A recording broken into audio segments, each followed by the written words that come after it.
Well, thank you, everybody. I'm Representative Richard Nelson. I represent Mandeville on the North Shore of Lake Pontchartrain. Thank you for sticking to the end. They tell me I talk fast and I have a lot of energy. I guess that's why they put me last. But anyway, I'll address first the number one question probably on all y'all's minds. How old is this guy? So the answer is 37. I think that's where I get some of my energy from. I don't know. But so I grew up in Mandeville. I was valedictorian in Mandeville High. I was an Eagle Scout. Went to LSU after that, got a degree in biological engineering. Graduated at the top of my class, did it in 3 years, and hadn't had enough of LSU football yet. So I stuck around for LSU Law School, went to LSU, graduated at the top of my class, and then I wanted to serve my country, go see the world, joined the Foreign Service, U.S. Department of State. Moved up to Washington, and then spent 7 years in the Foreign Service as a diplomat and a security engineer, basically protecting embassies overseas from terrorism and espionage. My first assignment was in Frankfurt, Germany, spent 2 years there. Then I spent 2 years in the former Soviet Republic of Georgia, which is not the Atlanta and the Falcons, so don't hold that against me. It's actually a small country south of Russia. So we spent 2 years there, came back to Washington. You know, my last assignment in Washington, I spent most of my time in Afghanistan, Iraq, and Pakistan. You know, I liked those places so much, they sent me back there. So about that time, we had our second son, and I told my wife, you know, we should look at coming back to Louisiana.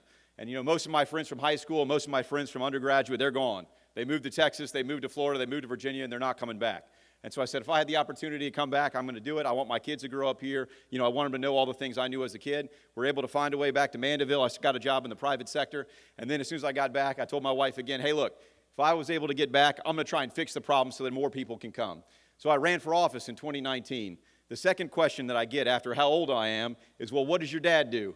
Because normally in politics in Louisiana, it means your daddy must have been somebody if you're young, right? My dad was an IRS agent. That is about the opposite end of the spectrum from a politician. So we had to work really hard to get elected. My wife and I knocked on 5,000 doors. That's how I know that age question comes up once or twice. But when we got elected, I said, you know what? We're going to focus on the real problems. I'm not in the bridge name and business, so we can have plenty of people that can go do that. Let's focus on the real problems here in Louisiana.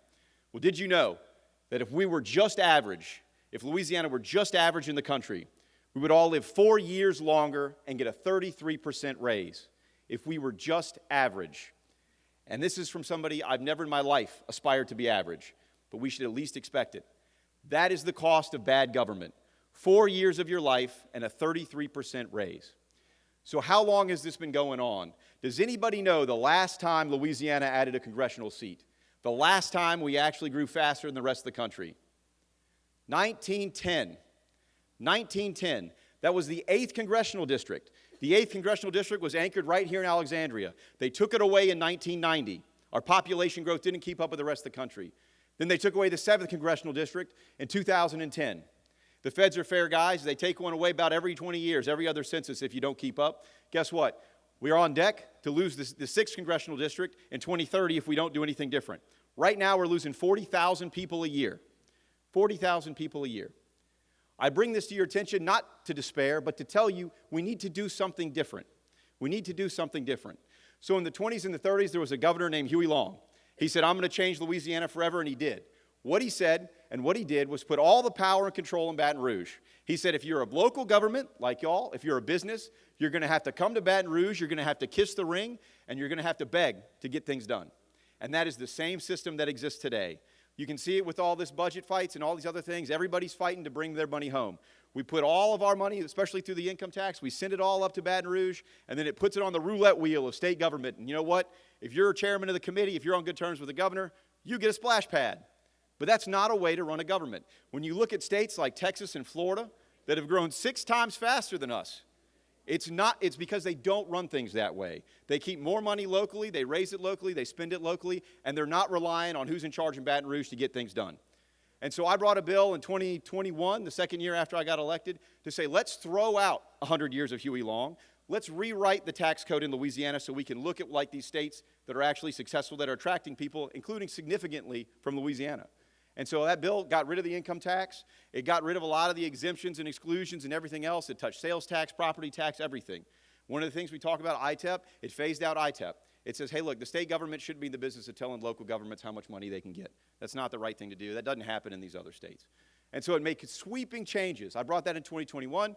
You know, it was an idea to throw it out there. Everybody said, you're crazy. You're crazy. You can't get rid of the income tax. Well, guess what? Half the people on this stage today probably said, we need to get rid of the income tax, right? Well, I'm the only one that's actually brought bills to do it. I've researched it ad nauseum. I had a study committee last year that said, let's go through and flip up all those couch cushions and let's see how we can actually get it done.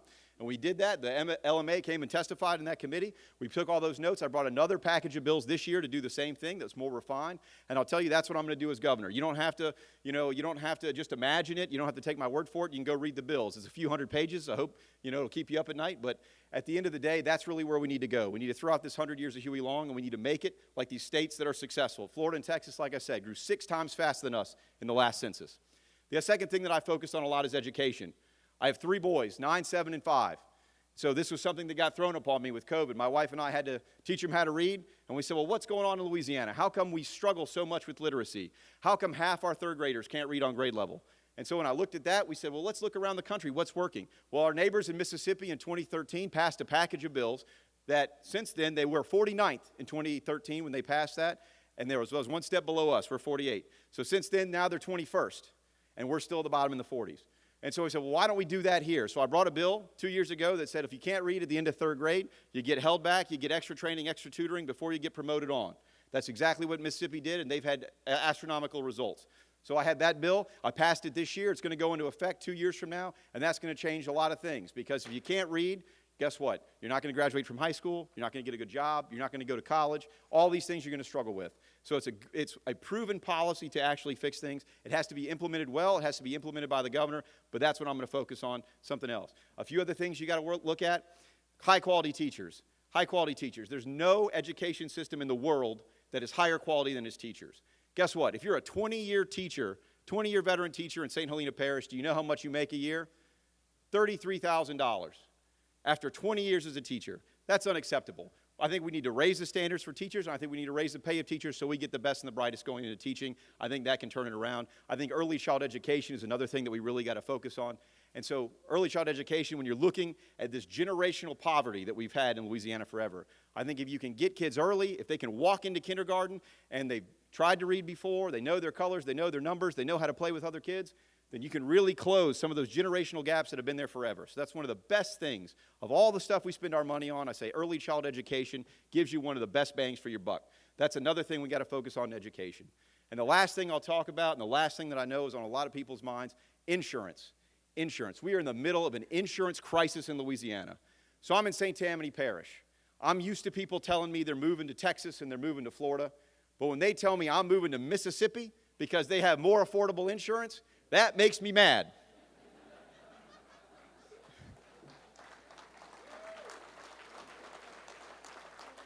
And so there's fixes to that problem. Mississippi, if you live on the coast of Mississippi, you got the same risk of hurricanes as you do in St. Tammany Parish and the rest of the Louisiana Gulf Coast.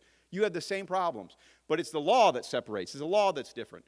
And so when you look at the law and you look at what we can do differently, we can change things and make it more like states where they have a competitive market, where they have more insurers, so people aren't getting their policies canceled with nowhere to go, so the premiums aren't going up astronomically. So there's ways we can fix that, and we need to focus on that. I would have a special session of the legislature right after I got elected because we don't have time to waste on that issue.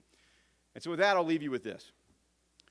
If it was football, if it was college football, right, if we lost to every team every year, we would fire the coach, we would fire the trainers, we would even fire the mascot. And yet in Louisiana, we keep electing the same politicians, and they keep running the same plays year after year. And yet we expect things to change. So what I'll tell you is that if you like the status quo, if you like losing 40,000 people a year, if you want nothing to change, there are plenty of candidates in this race. There are plenty of them. Republican, Democrat, Independent, doesn't make any difference. But if you think you deserve that extra 4 years of your life, if you think you deserve that 33% raise, I am your only choice. Richard Nelson, running for governor. Thank you very much for having me. I appreciate all your good work.